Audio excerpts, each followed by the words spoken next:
नकाबपोश महिला और तांत्रिक। एक काली अंधेरी रात और घने अंधेरे जंगलों के बीचों बीच एक तांत्रिक अग्निकुंड के सामने बैठकर कुछ मंत्रों का जाप कर रहा था। जंगल का माहौल काफी शांत था, इसलिए उसके मंत्रों का जाप दूर से स्पष्ट सुनाई दे रहे थे। जंगल उसके मोती की परत से ढकी हुई थी, पर फिर भी अग्निकुंड की रोशनी पूरे वातावरण में फैले धुंधलेपन को कुछ हद तक मिटा रही थी। धीरे धीरे कुछ जानवर भी उस रोशनी की तरफ आकर्षित होकर आगे बढ़ रहे थे, पर पास का नज़ारा तो कुछ और ही बयां कर रहा था। अग्निकुंड के आसपास कई नरकंकाल और खोपड़ी थे और पूरा अग्निकुंड किसी गोल सुरक्षा रेखा से घिरा हुआ था। एक उल्लू उस अग्निकुंड घेरे के ऊपर उड़ रहा था। अग्निकुंड के पास बैठा वो तांत्रिक थोड़ा बूढ़ा लग रहा था, क्योंकि उसके दाढ़ी और बाल सफ़ेद और लंबे थे। उसके कपड़े काले रंग के और गंदे थे, जैसे मानो कई सदियों से उसने नहाया न हो। गले में उसने कई मालाएं लटकाए हुए थे और हाथों में कई अंगूठियां भी थीं। अचानक उसके मंत्र उच्चारण अग्निकुंड में तीव्र हलचल पैदा करने लगे, जिससे यह स्पष्ट हो गया कि अग्निकुंड के पास बैठा वो व्यक्ति कोई साधारण तांत्रिक या तपस्वी नहीं था। वो तांत्रिक आंखें बांध कर निरंतर अपने मंत्र बोलता जा रहा था। तभी वहाँ दो नकाबपोश औरतें आईं। उन औरतों की कद काठी अच्छी थी और रंग गोरा था, पर उनकी सुंदरता उस नकाब के वजह से ढकी हुई थी। उन्होंने सफ़ेद रंग की एक हल्की सी साड़ी पहनी हुई थी।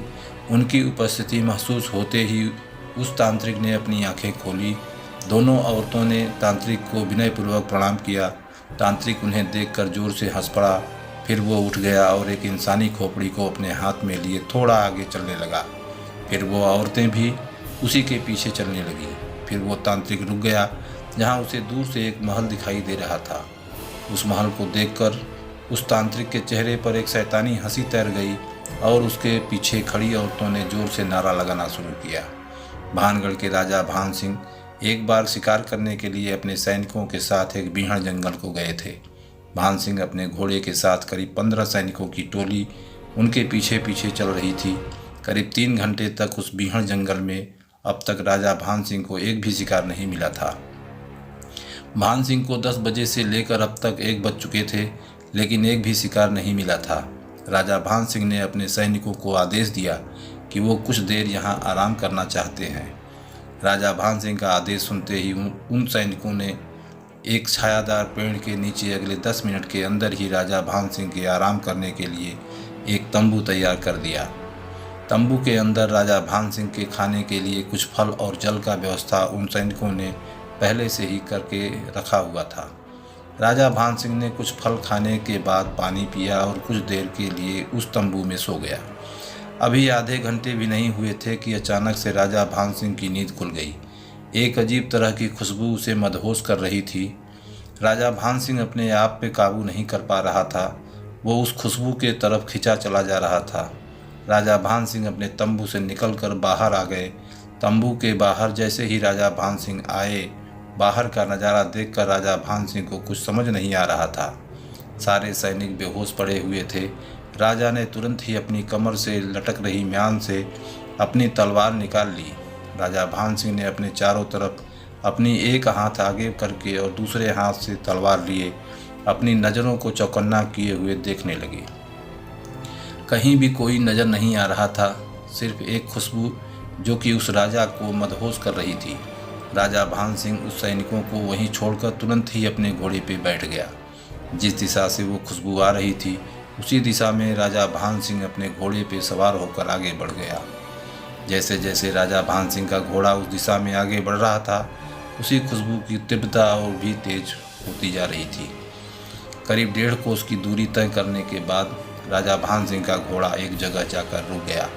सामने एक कुटिया दिख रही थी और वो खुशबू उसी कुटिया के अंदर से आ रही थी। राजा भान सिंह ने अपना घोड़ा उस कुटिया के बाहर एक पेड़ से बांध दिया। राजा भान सिंह की बेसब्री बढ़ती ही जा रही थी। उसने अपने कदम धीरे धीरे उस कुटिया की तरफ बढ़ा दिए। उस कुटिया के अंदर जाने के लिए दरवाज़ा तो बना हुआ था, लेकिन कोई भी लकड़ी का दरवाज़ा नहीं था। राजा भान सिंह उस कुटिया के दरवाजे के पास जाकर खड़ा हो गया। उस कुटिया के अंदर एक औरत अपने खुले बालों को लहराए बालों में कंघी कर रही थी। उस औरत ने एक ही साड़ी से अपने आप को पहनी हुई थी। एक गजब की सुंदरता उसे दिख रही थी। हालांकि राजा भान सिंह अब तक उस औरत के बाल और बाहों की सुंदरता को देखते ही उस औरत के चेहरे की सुंदरता का आकलन कर लिया था। राजा भान सिंह ने, वहाँ कौन हो तुम और इस बीहड़ जंगल में अकेले क्या कर रही हो?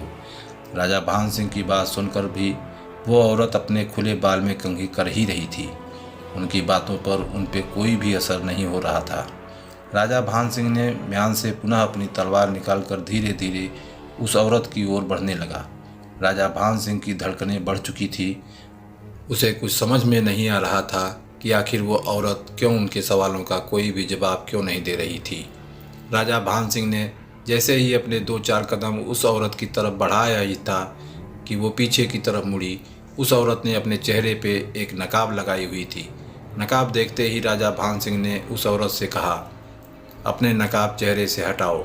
राजा भान सिंह की बात सुनकर वो औरत ज़ोर ज़ोर से हंसने लगी। वो औरत कुछ देर हंसने के बाद चुप हो गई। अचानक से वो औरत बोल उठी, तुम्हारे हंसने का कारण जान सकता हूँ? और तुमने अपने चेहरे पे नकाब क्यों लगाया है? राजा भान सिंह उस औरत पे एक एक करके सवाल दागते जा रहा था, लेकिन उसे एक भी जवाब उस औरत से नहीं मिल पा रहा था। राजा भान सिंह के दिमाग में कौतूहल और भी बढ़ती जा रही थी। जो मेरा चेहरा देखता है वो जिंदा नहीं रह पाता। आपके सारे सैनिकों ने भी मेरी बातों को मजाक में ले लिया था और उन सभी ने ज़बरदस्ती मेरे नकाब को मेरे चेहरे से उतारकर मेरे चेहरे को देखने की कोशिश की थी। अब तक राजा भान सिंह को यही लग रहा था कि उनके सारे सैनिक बेहोश पड़े हुए हैं, लेकिन कहानी तो कुछ और ही थी। अब तक उस औरत के नकाब के पीछे की कहानी का कुछ ही हिस्सा राजा भान सिंह जान पाया था। उस औरत के पीछे और उनके नकाब के पीछे गहरा रहस्य अब भी दफन था। राजा भान सिंह ने उस औरत से कहा, तुम चलो मेरे साथ मेरे महल भानगढ़ में। तुम उसी महल में रहना और मैं वहाँ अपने सलाहकार से मिलकर तुम्हारे इस नकाब के पीछे वाली रहस्य को कोई न कोई समाधान निकाल कर तुम्हें इससे बाहर जरूर लाऊंगा। राजा भान सिंह की बात सुनकर वो औरत उस राजा की बात मान गई। राजा भान सिंह उस कुटिया से निकलकर अपने घोड़े के पास आ गया। वो औरत भी उनके पीछे पीछे चल रही थी। राजा भान सिंह ने अपने घोड़े को उस पेड़ से खोलकर उनके ऊपर सवार हो गया और उस औरत को अपने पीछे उस घोड़े पर बैठाकर अपने महल भानगढ़ की तरफ चल पड़ा। तो दोस्तों, आशा करता हूँ ये कहानी आपको पसंद आई होगी। पसंद आई है तो कमेंट कीजिएगा, शेयर कीजिए और मेरे चैनल को सब्सक्राइब कीजिए। कहानी सुनने के लिए आपका बहुत बहुत धन्यवाद।